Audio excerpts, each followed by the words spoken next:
He's alive! The first living sample of Homo erectus from over 5 million years ago. And he's in my laboratory. Quick!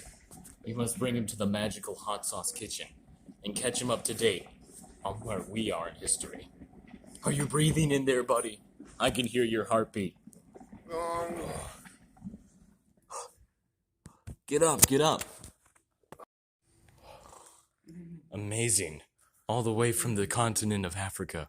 Homo erectus, one of the earliest divergences of humans from apes. Please, wake up.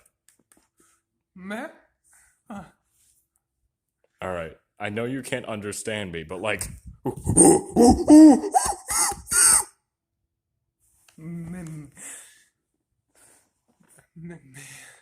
You see, he isn't exactly ape, but he isn't human either. He's also got a bigger head than the average man. Alright, here you go. I know you love food. Eat the nut, and you will be able to understand.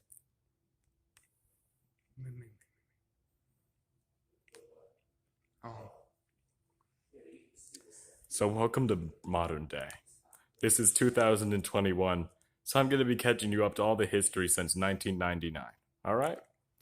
Now come with me to the hot sauce table of the sauce of knowledge.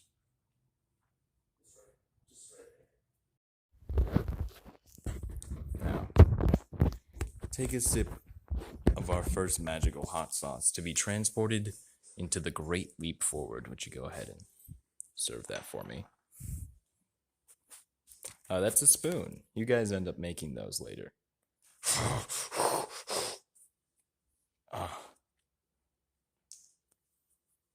Caps and bottles are coming soon too. Alright. Our first era, approximately 5,970,000 years into the future from where you're from, where things start to get a little bit interesting.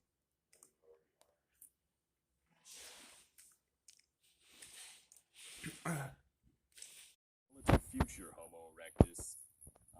The beautiful plains of Australia, where humans have now conquered all the way to... I'm just going to put this on to make sure I don't get attacked by anyone and to identify myself. Humans have now spread to this part of the world, and thus, they're getting all the endangered species. And with our advanced cognate systems and nice big grabby hands, we're absolutely wrecking them. Oh! Come with me.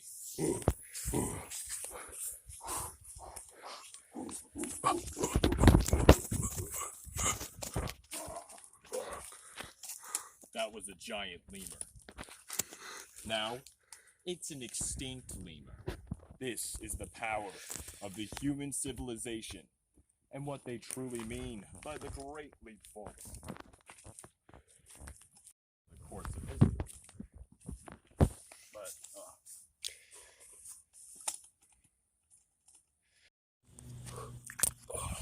Homo erectus, are you okay? Another 10,000 years have passed since I last fainted. My scarf has transformed into a luxurious winter blanket, and now we can finally cross over to the Americas. Once we do that, we can return home. Before now, we didn't have the technology to cross, so humans mainly stayed confined to Afro-Eurasia. But now we can cross through Siberia into the great wilderness beyond. What a day to be alive in 12,000 kinda BC. I sure do love living in the warmer regions of America. Is that a... nowadays extinct large ground sloth?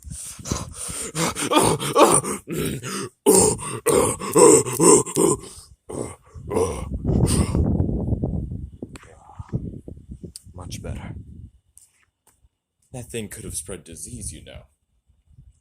Had humans tried to have rode that instead of horses, which were actually not in America at the time, but, as people live near animals, the disease spreads between them and the animals, and that's how we get sick, which is a large part of why early human cultures did not experience the same diseases as they do today. Food for thought.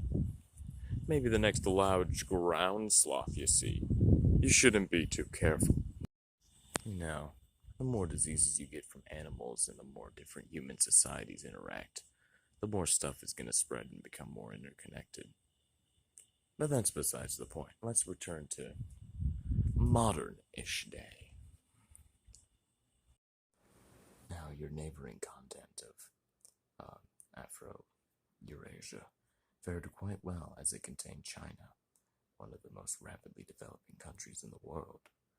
It contained the Fertile Crescent, where crops growed abundantly and also better than they did anywhere else. One of these areas they did a lot better than was Papua New Guinea. In Papua New Guinea, the crops were noticeably worse than they were in the Fertile Crescent, and people also got very sick in Papua New Guinea because of all the farming. Now they did in China as well. And later on, we can also see this in the form of the Black Plague, where we see a lot of humans near animals and humans near each other. Leads to a lot of disease rapidly.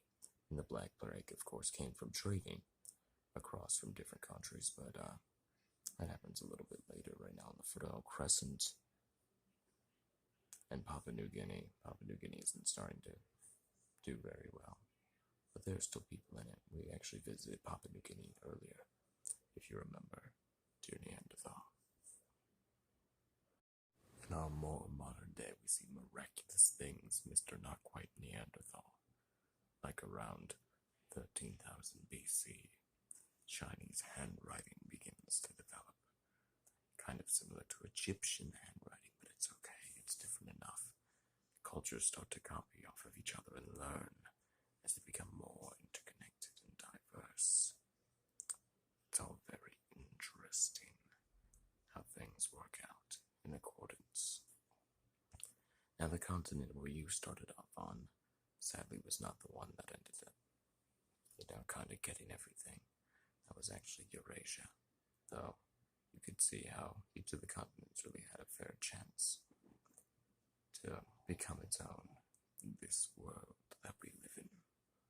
In actual modern day, we see that every continent has developed into its own area, although they are interconnected through commerce, as they have always slightly been. And of course, every continent is completely human-dominated, as previously shown. But it's nice how things work out like that. How, even though each area is so different, and we progress so differently, eventually we get to a point where all humans can meet each other, and we can all exchange ideas, and become the best we can possibly be. Perhaps what I'm trying to say in all of this is that I am proud of myself, and I'm proud of you, but that is because we are the same person. Me and you, Homo erectus, we are one and the same, although we have come a very long way. I would like to say thank you, sorts, to all those who came before me, and to all those who will maybe come after.